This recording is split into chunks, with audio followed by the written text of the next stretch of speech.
Assalamualaikum warahmatullahi wabarakatuh. Saya Ferdi Rahmat Ramadhani, NIM 1861268 bersama rekan saya Zainal Purwanto, NIM 1861183 akan menyajikan video pembelajaran untuk mata kuliah studi kelayakan bisnis yang akan mengupas materi tentang analisis aspek teknis dan teknologi pada usaha produk buah dan sayur organik. Mengapa analisis ini sangat penting?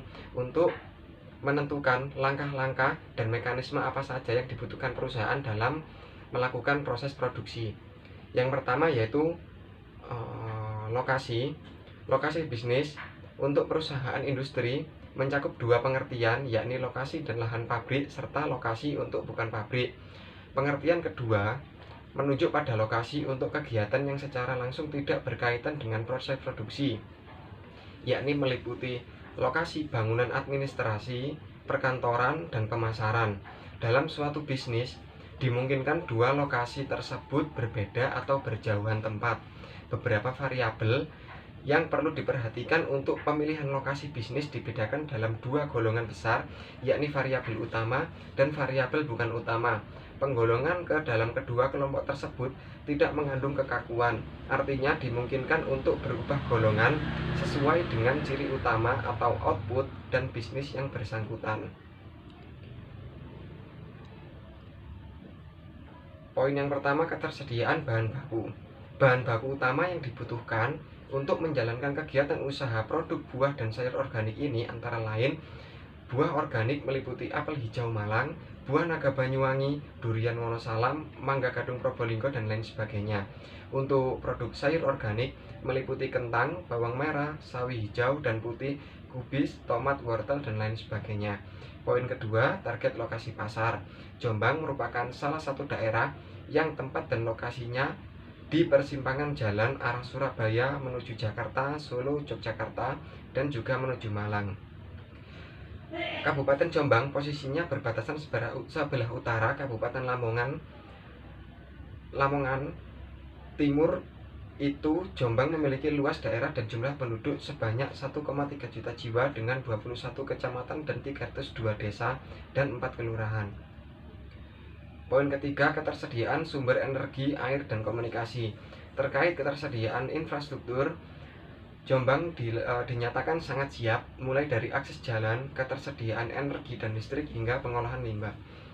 Infrastruktur jalan, misalnya saat ini telah dibangun jembatan Ploso dengan bentang 57 meter dari dana APBD, APBN Provinsi Jatim, dan APBD Jombang dengan nilai konstruksi mencapai 140 miliar.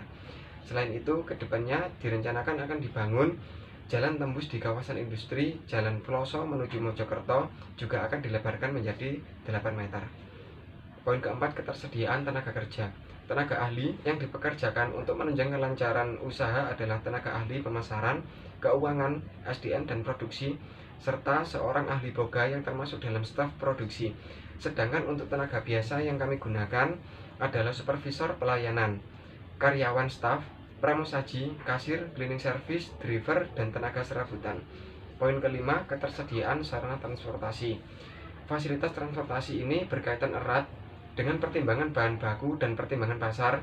Jika lokasi mendekati sumber bahan baku, maka fasilitas transportasi terutama diperhitungkan dalam kaitannya dengan ongkos transportasi menuju pasar, dan tidak berarti tidak diperhitungkan biaya transportasi dari sumber bahan baku ke lokasi pabrik.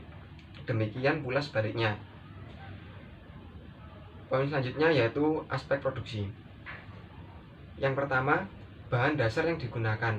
Proses produksi merupakan kegiatan inti dari aktivitas wirausaha. Kegiatan produksi memiliki beberapa tahapan. Tahapan tersebut meliputi persiapan bahan baku, kegiatan pengolahan dan pembuatan produk, pengemasan, dan juga pemasaran kepada konsumen. Poinnya kedua, barang yang diproduksi. Varian produk yaitu produk buah dan sayur organik segar, fruit and vegetable organic fresh. Varian minuman berperisa alami yaitu produk aneka jus olahan buah-buahan.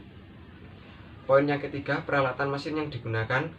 Industrial fruit bubble cleaning machine, washer, alat untuk digunakan dalam proses pencucian dan penyortiran ukuran buah. Alat ini digunakan beberapa jet sprayer yang dapat membersihkan partikel asing seperti tanah dan zat lilin pada buah. dan sayur dengan kapasitas 200 kg per menit. UV Selector, alat ini berfungsi sebagai pembunuh mikroorganisme bakterial yang dapat mempengaruhi kualitas penyimpanan produk dalam jangka panjang. Mixer buah, alat yang digunakan untuk memotong buah dan sayur. Poin keempat, jumlah karyawan yang digunakan. Dalam setiap pelaksanaan ide usaha, kita pasti memerlukan adanya aspek sumber daya yang akan menjalankan usaha atau ide menjadi usaha. Dalam beberapa perencanaan sumber daya manusia, perlu menganalisis hal-hal berikut. Yang pertama, desain pekerjaan, deskripsi pekerjaan, job value, kapasitas sumber daya manusia.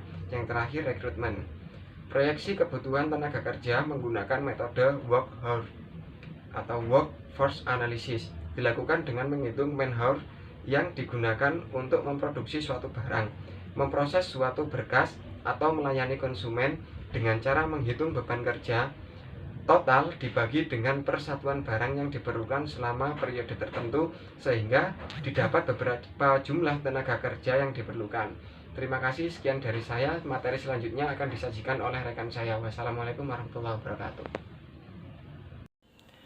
Assalamualaikum warahmatullahi wabarakatuh. Nama saya Yanal Purwanto, NIM 1861183. Target produk buah dan sayur organik dalam satu periode sebesar 25.000 kg dengan pemberian waktu per jam kerja 6 jam per hari selama 25 hari setiap bulan. Beban kerja yang diperlukan tiap bulan adalah 6 kali 25.000 sama dengan 150.000 jam. Rata-rata tiap karyawan bekerja tiap bulan 6 kali 25 sama dengan 150 jam. Jumlah karyawan yang dibutuhkan adalah 150.000 per 150 sama dengan 1.000 karyawan.